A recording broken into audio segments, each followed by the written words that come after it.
Hi all, welcome to the new part of multithreading. Today our topic is core concept of multithreading. So we will try to understand some of the concepts.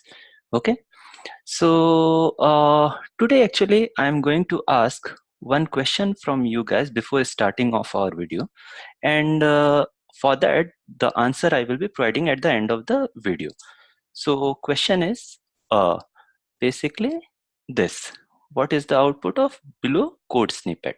So I've given very small question to you, and I would like to check and what is the answer for this. So you guys, in this way you guys can check what is your code competency for core Java. Okay, so that's what. So like this we can able to understand more and more our technical skills, right?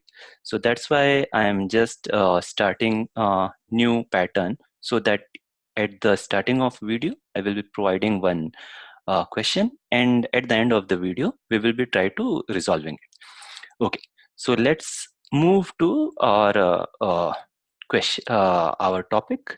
Our topic is today's topic is race condition, critical block, and deadlock. So today we are going to learn all these three topics thoroughly. Okay. Okay.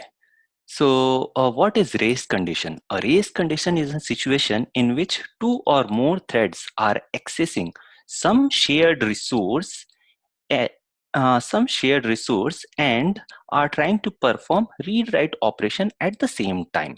Okay, so that condition or that situation is called race condition. Now we will look through this figure here. So assuming there is some method, this method is a resource here. Okay, because this method will provide updation and reading of not reading updation of some resource can be any file system, resource can be any global variable which is utilized throughout the APIs. Okay, so this method is being utilized by n numbers of thread we can able to see. Okay, so all these threads can able to access this method synchronously, simultaneously, what I can say, right? Simultaneously. So if more than one thread can able to access this method simultaneously, there can be a situation when the reading operation and writing operation of these threads will be affecting the uh, global variable, right? That shared resource, and hence the data of that shared resource will be redundant. In that case, this situation becomes race condition, which alters the record in such a manner that the record itself becomes redundant. Okay, so this condition is called race condition. When two or more thread is trying to access some record and that record is getting manipulated by these thread, then this situation terms as race condition. Okay, I think so you guys would have got it. Now let's move to critical block. Now what is critical block? We learnt what is race condition now, right? When n numbers of more, two or more number of thread are trying to access some block of code or uh, shared resource, and that shared resource is getting manipulated by these threads. So this is called what? Race condition, right? So a code, what is critical block? Let's read the definition. A code section that leads to race condition is called critical block. So this is the block which is responsible for this race condition, right? This critical block is, this block of code leads to race condition. Hence, this block is called critical block. Okay. So the block where two or more threads are simultaneously trying to acquire or access that block, and through that block they are trying to manipulate some shared resource.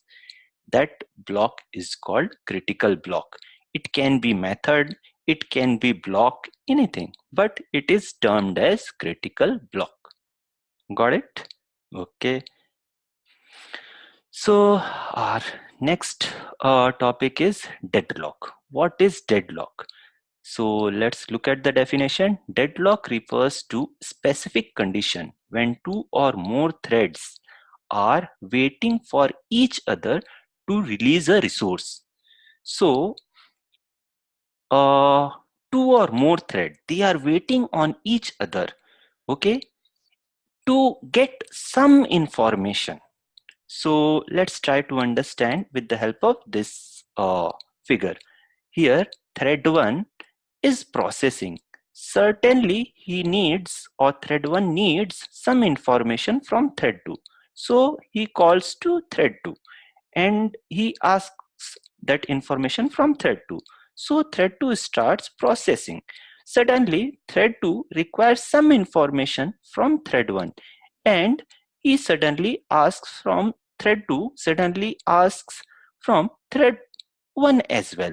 So in that case, thread 1 will be blocked till he didn't get response from thread 2, and thread 2 will also be blocked till he didn't get response from thread 1. In that case, both the threads will be locked on each other for the resource, and hence they will be in deadlock condition. So this is deadlock. Okay. So basically in core Java, there are two major scenarios when people will go for deadlock condition.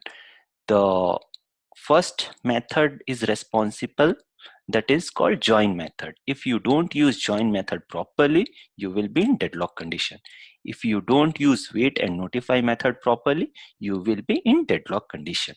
So it's not like you will always be in deadlock condition. You may can in be deadlock condition, because there are other scenarios as well, like starvation, uh, after that live lock. So there are different other scenarios, but if you don't use all this method properly, so you may get stuck into such type of situations.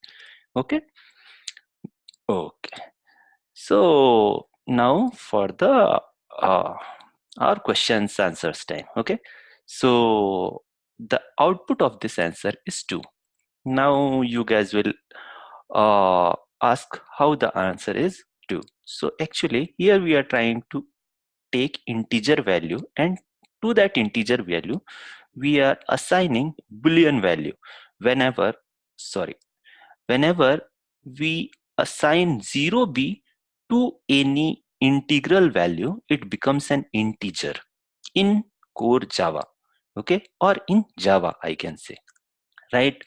So here the value is 010, okay, which is boolean value and assigned to 1.